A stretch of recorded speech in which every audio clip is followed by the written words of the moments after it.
کے کان چیرتے رہیں، اور یہ بھی کہتا رہوں گا کہ وہ خدا کی بنی ہوئی صورتوں کو بدلتے رہیں، اور جس شخص نے خدا کو چھوڑ کر شیطان کو دوست بنایا وہ صریح نقصان میں پڑ گیا۔ وہ ان کو وعدے دیتا ہے اور امیدیں دلاتا ہے، اور جو کچھ شیطان انہیں وعدے دیتا ہے وہ دھوکہ ہی دھوکہ ہے۔ ایسے لوگوں کا ٹھکانہ جہنم ہے، اور وہ وہاں سے مخلصی نہیں پا سکیں گے۔ اور جو لوگ ایمان لائے اور نیک کام کرتے رہے ان کو ہم بہشتوں میں داخل کریں گے، جن کے نیچے نہریں جاری ہیں، ابد الآباد ان میں رہیں گے۔ یہ خدا کا سچا وعدہ ہے، اور خدا سے زیادہ بات کا سچا کون ہو سکتا ہے؟ نجات نہ تو تمہاری آرزوؤں پر ہے اور نہ اہل کتاب کی آرزوؤں پر۔ جو شخص برے عمل کرے گا اسے اسی طرح کا بدلہ دیا جائے گا، اور وہ خدا کے سوا نہ کسی کو حمایتی پائے گا اور نہ مددگار۔ اور جو نیک کام کرے گا، مرد ہو یا عورت، اور وہ صاحب ایمان بھی ہوگا، تو ایسے لوگ بہشت میں داخل ہوں گے، اور ان کی تل برابر بھی حق تلفی نہ کی جائے گی۔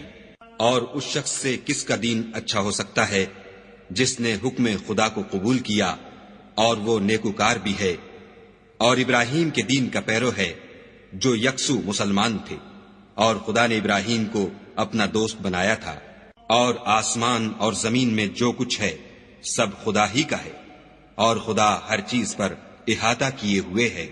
اے پیغمبر، لوگ تم سے یتیم عورتوں کے بارے میں فتویٰ طلب کرتے ہیں، کہہ دو کہ خدا تم کو ان کے ساتھ نکاح کرنے کے معاملے میں اجازت دیتا ہے، اور جو حکم اس کتاب میں پہلے دیا گیا ہے وہ ان یتیم عورتوں کے بارے میں ہے جن کو تم ان کا حق تو دیتے نہیں اور خواہش رکھتے ہو کہ ان کے ساتھ نکاح کر لو، اور نیز بیچارے بے کس بچوں کے بارے میں۔ اور یہ بھی حکم دیتا ہے کہ یتیموں کے بارے میں انصاف پر قائم رہو، اور جو بھلائی تم کرو گے خدا اس کو جانتا ہے۔ اور اگر کسی عورت کو اپنے خاوند کی طرف سے زیادتی یا بے رغبتی کا اندیشہ ہو تو میاں بیوی پر کچھ گناہ نہیں کہ آپس میں کسی قرارداد پر صلح کر لیں، اور صلح خوب چیز ہے، اور طبیعتیں تو بخل کی طرف مائل ہوتی ہیں، اور اگر تم نیکوکاری اور پرہیزگاری کرو گے تو خدا تمہارے سب کاموں سے واقف ہے۔ اور تم خواہ کتنا ہی چاہو عورتوں میں ہرگز برابری نہیں کر سکو گے، تو ایسا بھی نہ کرنا کہ ایک ہی کی طرف ڈھل جاؤ اور دوسری کو ایسی حالت میں چھوڑ دو کہ گویا ادھر میں لٹک رہی ہے۔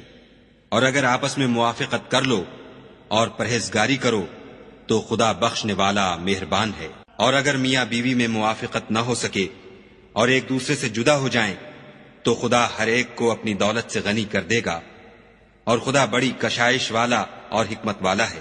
اور جو کچھ آسمانوں میں اور جو کچھ زمین میں ہے سب خدا ہی کا ہے۔ اور جن لوگوں کو تم سے پہلے کتاب دی گئی تھی ان کو بھی، اور اے محمد صلی اللہ علیہ وآلہ وسلم تم کو بھی ہم نے حکم تاکیدی کیا ہے کہ خدا سے ڈرتے رہو، اور اگر کفر کرو گے تو سمجھ رکھو کہ جو کچھ آسمانوں میں اور جو کچھ زمین میں ہے سب خدا ہی کا ہے، اور خدا بے پرواہ اور سزاوار حمد و ثنا ہے۔ اور پھر سن رکھو کہ جو کچھ آسمانوں میں اور جو کچھ زمین میں ہے سب خدا ہی کا ہے، اور خدا ہی کارساز کافی ہے۔ لوگو اگر وہ چاہے تو تم کو فنا کر دے اور تمہاری جگہ اور لوگوں کو پیدا کر دے، اور خدا اس بات پر قادر ہے۔ جو شخص دنیا میں عملوں کی جزا کا طالب ہو تو خدا کے پاس دنیا اور آخرت دونوں کے لیے اجر موجود ہے، اور خدا سنتا دیکھتا ہے۔ اے ایمان والو، انصاف پر قائم رہو اور خدا کے لیے سچی گواہی دو، خواہ اس میں تمہارا یا تمہارے ماں باپ اور رشتہ داروں کا نقصان ہی ہو۔ اگر کوئی امیر ہے یا فقیر تو خدا ان کا خیر خواہ ہے، تو تم خواہش نفس کے پیچھے چل کر عدل کو نہ چھوڑ دینا۔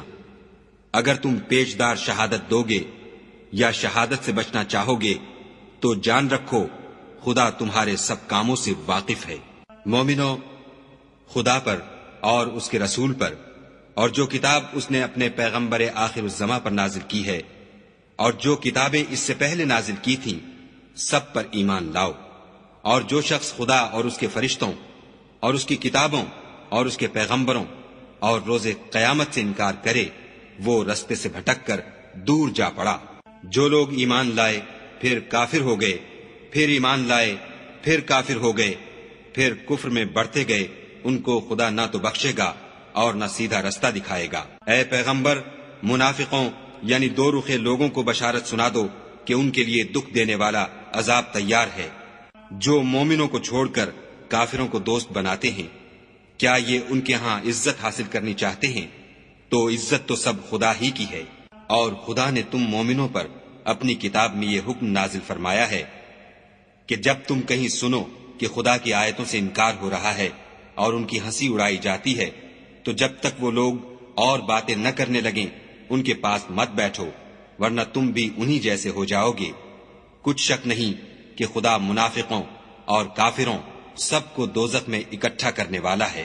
جو تم کو دیکھتے رہتے ہیں، اگر خدا کی طرف سے تم کو فتح ملے تو کہتے ہیں کیا ہم تمہارے ساتھ نہ تھے، اور اگر کافروں کو فتح نصیب ہو تو ان سے کہتے ہیں کہ کیا ہم تم پر غالب نہیں تھے اور تم کو مسلمانوں کے ہاتھ سے بچایا نہیں، تو خدا تم میں قیامت کے دن فیصلہ کر دے گا، اور خدا کافروں کو مومنوں پر ہرگز غلبہ نہیں دے گا۔ منافق ان چالوں سے اپنے نزدیک خدا کو دھوکہ دیتے ہیں۔ یہ اس کو کیا دھوکہ دیں گے؟ وہ انہی کو دھوکے میں ڈالنے والا ہے۔ اور جب یہ نماز کو کھڑے ہوتے ہیں تو سست اور کاہل ہو کر صرف لوگوں کے دکھانے کو اور خدا کی یاد ہی نہیں کرتے مگر بہت کم، بیچ میں پڑے لٹک رہے ہیں، نہ ان کی طرف ہوتے ہیں نہ ان کی طرف، اور جس کو خدا بھٹکائے تو تم اس کے لیے کبھی بھی رستہ نہ پاؤ گی۔ اے اہل ایمان، مومنوں کے سوا کافروں کو دوست نہ بناؤ۔ کیا تم چاہتے ہو کہ اپنے اوپر خدا کا صریح الزام لو؟ کچھ شک نہیں کہ منافق لوگ دوزخ کے سب سے نچلے درجے میں ہوں گے، اور تم ان کا کسی کو مددگار نہ پاؤ گے۔ ہاں، جنہوں نے توبہ کی اور اپنی حالت کو درست کیا اور خدا کی رسی کو مضبوط پکڑا اور خاص خدا کے حکم بردار ہو گئے، تو ایسے لوگ مومنوں کے زمرے میں ہوں گے، اور خدا ان قریب مومنوں کو بڑا ثواب دے گا۔ اگر تم خدا کے شکر گزار ہو اور اس پر ایمان لے آؤ تو خدا تم کو عذاب دے کر کیا کرے گا، اور خدا تو قدر شناس اور دانا ہے۔ خدا اس بات کو پسند نہیں کرتا کہ کوئی کسی کو اعلانیہ برا کہے مگر وہ جو مظلوم ہو، اور خدا سب کچھ سنتا اور جانتا ہے۔ اگر تم لوگ بھلائی کھلم کھلا کرو گے یا چھپا کر یا برائی سے درگزر کرو گے تو خدا بھی معاف کرنے والا اور صاحب قدرت ہے۔ جو لوگ خدا سے اور اس کے پیغمبروں سے کفر کرتے ہیں اور خدا اور اس کے پیغمبروں میں فرق کرنا چاہتے ہیں اور کہتے ہیں کہ ہم بعض کو مانتے ہیں اور بعض کو نہیں مانتے، اور ایمان اور کفر کے بیچ میں ایک راہ نکالنی چاہتے ہیں، وہ بلا اشتباہ کافر ہیں، اور کافروں کے لیے ہم نے ذلت کا عذاب تیار کر رکھا ہے۔ اور جو لوگ خدا اور اس کے پیغمبروں پر ایمان لائے اور ان میں سے کسی میں فرق نہ کیا، یعنی سب کو مانا، ایسے لوگوں کو وہ ان قریب ان کی نیکیوں کے صلے عطا فرمائے گا، اور خدا بخشنے والا مہربان ہے۔ اے محمد صلی اللہ علیہ وآلہ وسلم، اہل کتاب تم سے درخواست کرتے ہیں کہ تم ان پر ایک لکھی ہوئی کتاب آسمان سے اتار لاؤ، تو یہ موسیٰ سے